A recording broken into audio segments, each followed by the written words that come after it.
আগলৈ আহক না আপুনি আগলৈ একেলগে আহক না আপোনাক ওলাই থাকে ন কেমেৰাত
মই 12 হেৰি চিমেণ্ট চিচি টঙানী জিলা পৰিষদ সমষ্টিৰ পৰা।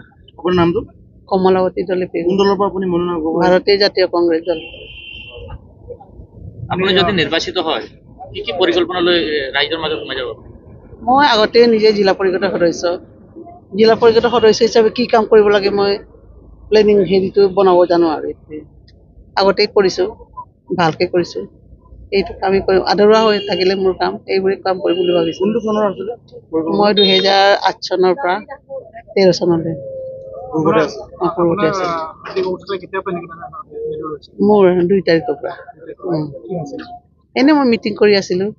ভাষণ দিয়াৰ পাছত এনেকৈ বহি থাকোঁতে নিজে নিজে হাতটো মই দাঙিব নোৱাৰা হৈ গ'ল, ভৰিটো দাঙিব নোৱাৰা হৈ গ'ল, ৰাইট চাইডটো এনেকৈ আৰু একোৱে কৰি যাব নোৱাৰো। মোৰ ৰাইজৰ প্ৰতি বিশ্বাস আছে, আস্থা আছে, ৰাইজে মোক মৰম কৰে, সেইটোৱে মোৰ আশা। কিমান ভোটৰ ব্যৱধান আপুনি এবাৰ জয়যুক্ত হোৱা দেখা কৰিছে? এইবাৰতো মোৰ 80-90% এনেকৈ মানে। আপোনাৰ মূল প্ৰতিদ্বন্দ্বী কোন হ'ব? এতিয়া কি ক'ম, গণশক্তিয়ে ক'ম নে বিজেপিয়ে ক'ম, এনেকুৱা ধৰণৰ মানে পাৰ্টি।